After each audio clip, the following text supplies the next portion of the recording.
네, 건강톡톡 시간입니다. 오늘 기온이 크게 떨어지고 강한 바람까지 불면서 전국적인 한파가 찾아왔습니다. 이 건강관리에도 비상등이 켜졌는데요. 네, 특히 겨울 초입에는 신체가 추위에 덜 적응돼서 약한 추위에도 한랭질환 위험이 큰데 오늘 박광식 의학 전문 기자와 함께 한파 속 건강 지키는 방법 알아보겠습니다.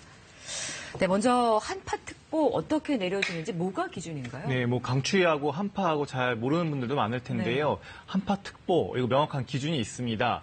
먼저 한파주의보는요, 아침 최저기온이 전날보다 10도 이상 떨어져 평년보다 기온이 낮을 것으로 예상되거나요. 아침 최저기온이 영하 12도 이하로 이틀 이상 지속할 거라 예상될 때입니다.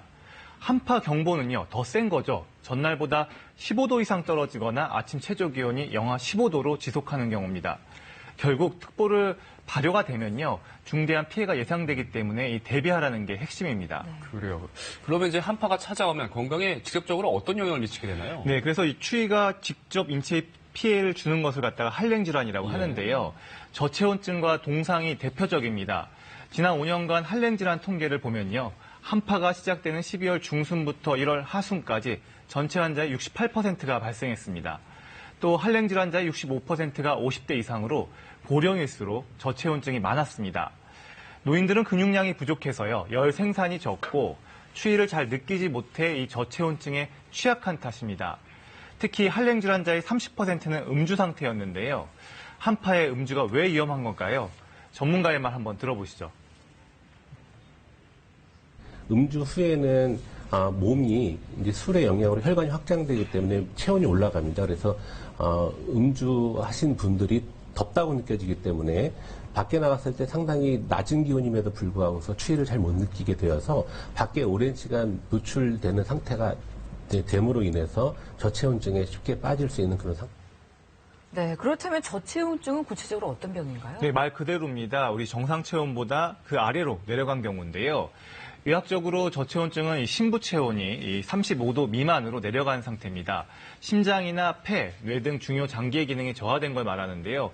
그래서 이렇게 말이 어눌해지거나 기억장애가 발생하고요. 또 점점 의식이 흐려지고 지속적인 피로감과 팔다리의 심한 떨림 증상도 나타납니다. 응급조치는 의식이 없는 경우에 바로 119에 신고해야 하고요. 환자를 따뜻한 곳으로 옮기는 것이 우선입니다. 옷이 젖었다면 이게 벗기고 이 담요나 침낭으로 감싸주고요. 겨드랑이나 배 위에 핫팩이나 더운 물통을 두는 것도 방법입니다.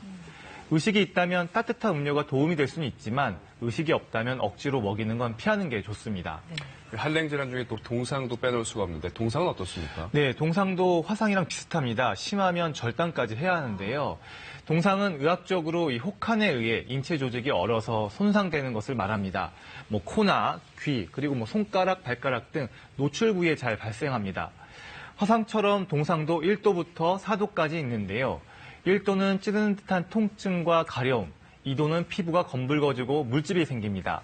3도부터 피부가 썩고 이 감각이 소실되고요. 4도는 더 안쪽의 근육과 뼈까지 썩는 걸 이야기합니다. 네. 응급조치는 병원을 방문해 진료받는 게 우선이지만 바로 갈 수 없는 상황이라면 동상 부위를 한 따뜻한 물에 30분 정도 담급니다. 얼굴이나 귀는 이 따뜻한 물수건을 대주고요. 자주 갈아주는 게 중요합니다.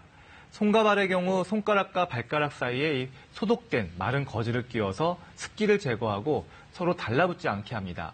그리고 부종이나 통증을 줄이기 위해 동상 부위를 약간 높게 해주는 게 좋습니다.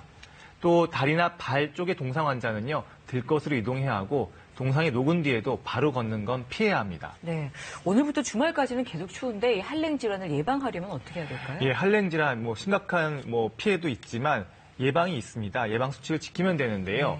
겨울철 한파특보 같은 기상 예보를 수시로 확인하는 게 첫 번째입니다. 그리고 내복이나 장갑, 또 목도리, 모자 등으로 따뜻하게 옷을 입는 게 중요합니다.